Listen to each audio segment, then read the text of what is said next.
Assalamualaikum warahmatullahi wabarakatuh.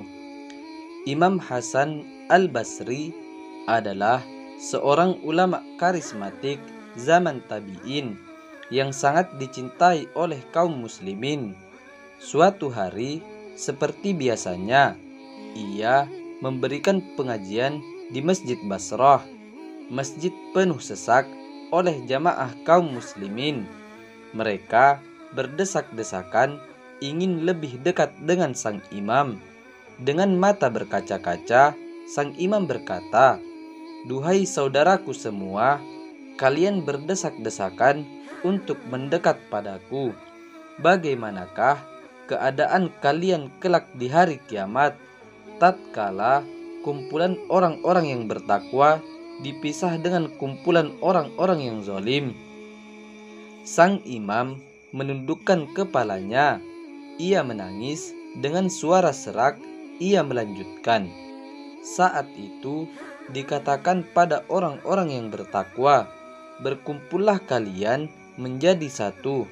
Lalu dikatakan pada orang-orang yang zalim, berkumpullah kalian menjadi satu. Aku tidak tahu bagaimana kelak keadaanku. Apakah aku dalam kumpulan orang yang bertakwa ataukah dalam kumpulan orang yang zalim?" Sang imam lalu menangis sesenggukan dan pingsan. Masjid bergemuruh. Seluruh jamaah yang memenuhi masjid menangis tersedu-sedu mendengar hal itu. Begitu sadar kembali, sang imam berkata, "Duhai saudaraku, tidakkah kalian menangis karena takut pada neraka?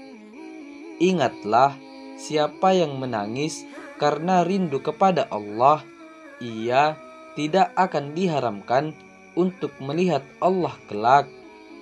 Dia hadir dengan rahmat, muncul dengan ampunan, namun sangat murka pada kemaksiatan. Duhai saudaraku, tidakkah kalian menangis untuk rasa haus yang mencekik pada hari kiamat, hari ketika para makhluk dibangkitkan kembali, dikumpulkan dan dimintai pertanggungjawaban? Hari itu rasa haus sedemikian hebatnya, dan tidak ada air kecuali di telaga milik Rasulullah Sallallahu Alaihi Wasallam. Sebagian golongan boleh minum darinya dan sebagian lagi tidak boleh.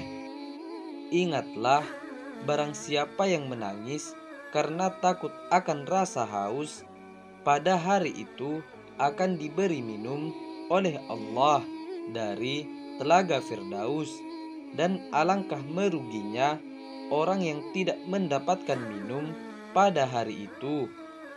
Aku tidak tahu apakah kelak dapat minum dari telaga agung itu atau tidak."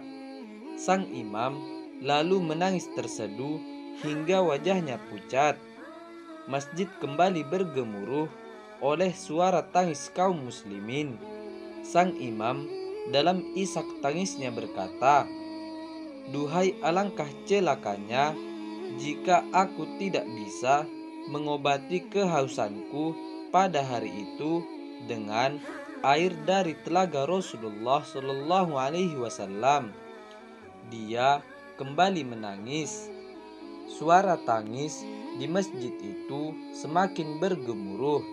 Sang imam menundukkan kepala dan berusaha menenangkan isak tangisnya sendiri. Setelah dirinya tenang, ia berkata, "Suatu hari aku berjalan berjumpa dengan seorang wanita ahli ibadah. Ia berkata, 'Ilahi, aku sudah bosan hidup karena aku sudah sangat rindu padamu.' Aku tegur dia, 'Apa ini?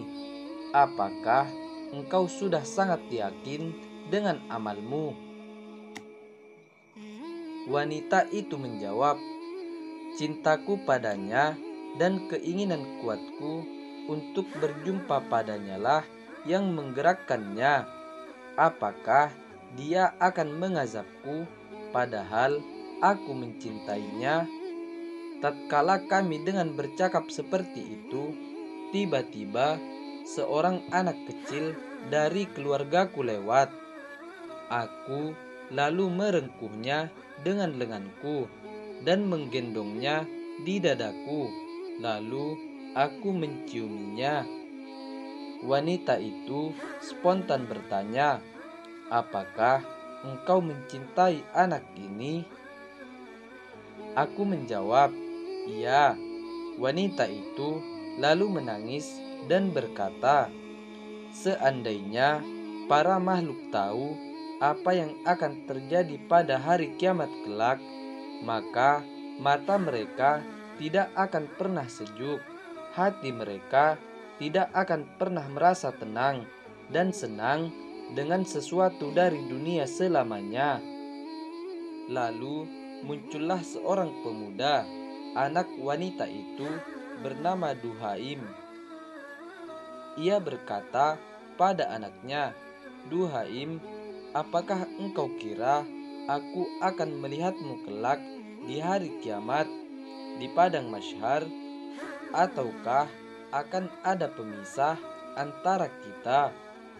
Mendengar perkataan ibunya itu, sang anak terkejut. Ia menjerit histeris lalu pingsan. Wanita itu menangis dan aku pun menangis karena tangisnya. Tatkala anaknya sadar kembali, wanita itu berkata, "Duhaim, apakah engkau mencintai kematian?" Anaknya menjawab, "Iya." Kemudian sang ibu kembali bertanya, "Kenapa?" "Karena aku ingin pergi pada zat yang lebih baik darimu. Dialah yang paling pengasih dan penyayang.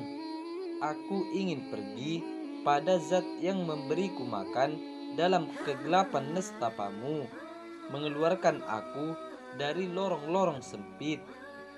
Jika dia mau, tentu dia akan mematikan aku tatkala keluar dari lorong-lorong sempit, sehingga kamu mati karena hebatnya deritamu. Tetapi karena rahmat dan kasih sayangnya, dia memberikan jalan kemudahan kepadaku dan padamu.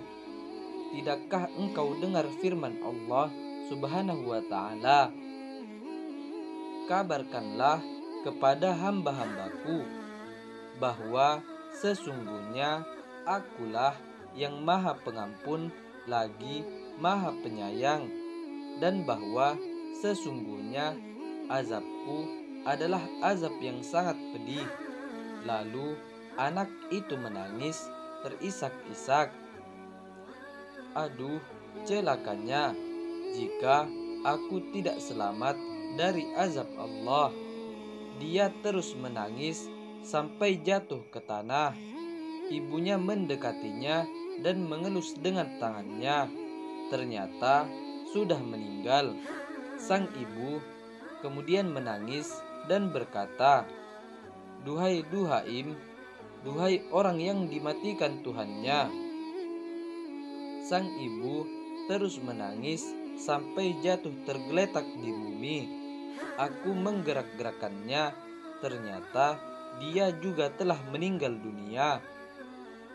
Saudaraku, mereka berdua, ibu dan anaknya itu, meninggal dunia karena rasa cinta dan rasa rindu pada Tuhannya yang diselimuti rasa takut yang luar biasa kalau kelak mendapatkan azab dari Tuhannya. Usai menceritakan kisah ini, Imam Hasan al-Basri kembali menangis. Masjid Basrah kembali bergemuruh oleh tangis kaum muslimin. Hati mereka dipenuhi rasa cinta, rasa rindu, dan ratap penuh harapan akan rahmat Allah Subhanahu wa ta'ala. Imam Hasan al-Basri lalu berdoa. Dengan penuh khusyuk, hatinya menghadap Allah. Kedua tangannya menengadah ke langit. Dari kedua bibirnya bergetar sebuah doa yang diajarkan dan diucapkan baginda Rasul. Ya Allah, kami memohon ridho-Mu dan surga-Mu, dan kami berlindung kepadamu dari murka-Mu dan dari neraka-Mu. Sang imam terus mengulang-ulang doa ini. Suaranya yang mengiba kepada Allah Subhanahu wa Ta'ala mampu melunakkan setiap hati orang yang mendengarnya. Tak ayal, masjid itu langsung bergemuruh. Dalam tangis, kaum muslimin yang hadir saat itu mengamini doa itu. Semua berharap mendapat ridho Allah dan surganya.